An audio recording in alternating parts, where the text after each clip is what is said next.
Hi, this is Dr. Ellen Hendrickson, and you are listening to episode 32 of The Savvy Psychologist. I'll help you meet life's challenges with evidence-based research, a sympathetic ear, and zero judgment. We'll use the best of psychology to help you be happy, healthy, and most importantly, yourself.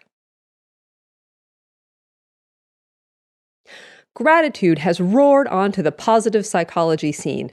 And while it's intuitive that feeling thankful and appreciative improves our outlook, and indeed our lives, why is it so good for us? What does it do? This week, here are 5 benefits of gratitude and 4 tips to celebrate your own small t Thanksgiving. Benefit number 1, gratitude bonds us to other people. Gratitude is a social emotion. As we navigate through a social world, social emotions give us feedback about our interactions with others. But unlike embarrassment, shame, or contempt, gratitude is a positive social emotion that helps bond us to others.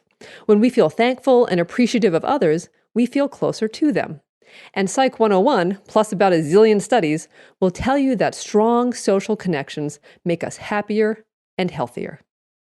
Dr. Martin Seligman, founder of the positive psychology movement, along with some colleagues, carried out what was quite possibly the world's happiest study in 2005. In it, they asked participants to try 5 different happiness exercises. Most exercises were focused on the self. For example, the participant listed positive traits or good things in his or her life. But in an exercise called the gratitude visit, participants were asked to write and hand-deliver a letter of gratitude to someone in their life who had been especially kind to them, but never properly thanked. As a result, participants' happiness scores rocketed up and depression scores plunged, more so than for any other exercise. Plus, the gains lasted for a full month, possibly due to the social bonding inherent in the gesture. Benefit number 2. Gratitude is the opposite of depressive rumination. Gratitude is not deluding yourself into thinking the past was better than it was.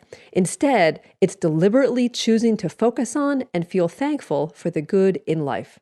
By contrast, rumination comes from seeing the world through gray-colored glasses, playing those old tapes of bad luck, criticism, or lousy decisions over and over again.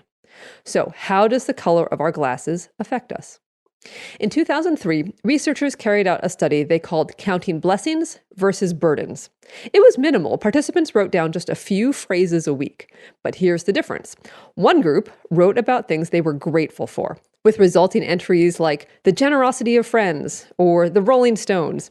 Another group wrote about disappointments and irritations, like a messy kitchen no one will clean or stupid people driving. And a third group wrote about neutral events, like I flew back to Sacramento, or I cleaned out my shoe closet. After 10 weeks, individuals in the gratitude group were more satisfied with life and more optimistic.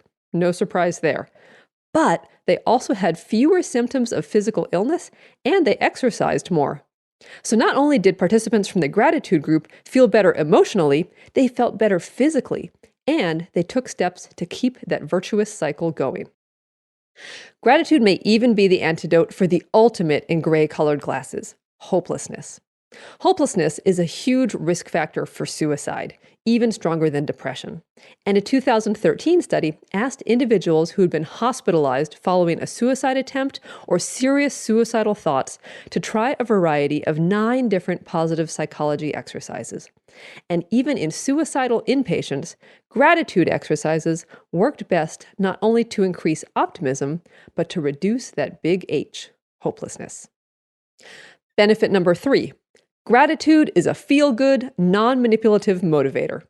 Way better than cheesy team competitions or trust falls, simple, heartfelt gratitude is a great workplace motivator.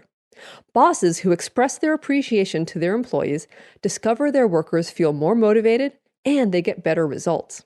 And bosses beware, declaring, "Be thankful you have a job," doesn't count. For example, in a 2010 study at the University of Pennsylvania, alumni fundraisers were divided into 2 groups. One group made calls as usual, but the other listened to a speech from the development director, who thanked the group and told them she was grateful for their work. The group that was thanked made 50% more fundraising calls than the group that was not. Benefit number 4, gratitude increases our sense of self-worth. When we feel grateful, it's often toward a person who has done something nice for us. Doing something nice often means a little bit of self-sacrifice.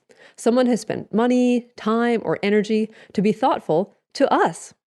Therefore, when we feel grateful toward a friend, it's a signal that she's gone out of her way for us, and by extension, that we are worth going out of one's way for. And gratitude occurs when you understand you matter to someone else, perhaps more than you ever realized. Benefit number 5, gratitude connects us to something bigger. When we acknowledge the good in life, we realize it often arises from something outside ourselves. Good is bestowed upon us, perhaps by a higher power, our fellow humans, nature, or another source of wonder or beauty. Regardless, feeling grateful connects us to that which is larger than ourselves. So how to embrace all that gratitude has to offer? So I know gratitude journals are trendy these days, which automatically makes me skeptical. But unlike spirit hoods or short shorts for men, this might be a trend worth jumping on. Simply writing down what you're thankful for is painless, and it doesn't have to be a ritual including herbal tea or a hand-bound artisanal journal. Whether you use the back of an envelope or the note section of your smartphone, try out the following 4 tips for a gratitude journal done your way. Tip number 1. Counterintuitively, don't count your blessings every day. Once or twice a week, it turns out, is more effective than daily lists. Why?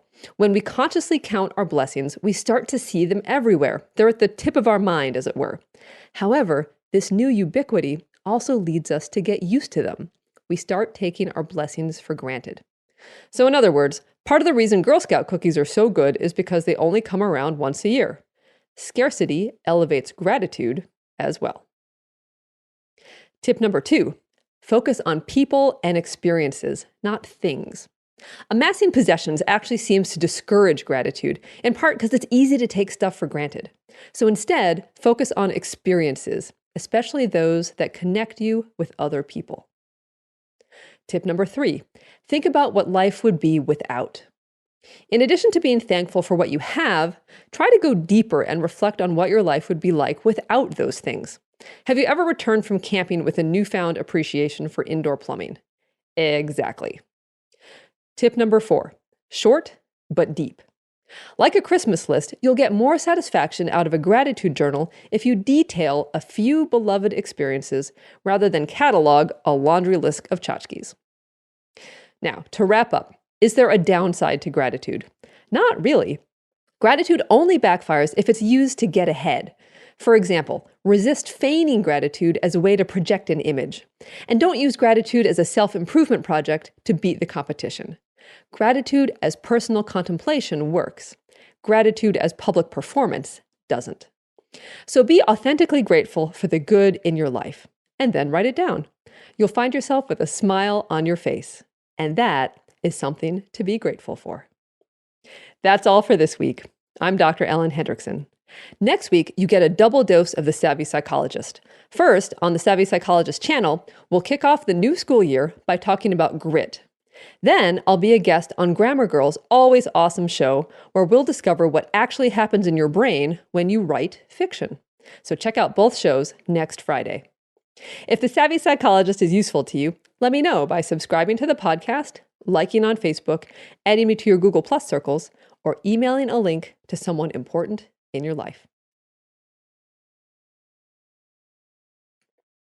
A transcript of the podcast and references for the studies I mentioned are always available on quickanddirtytips.com/savvy-psychologist.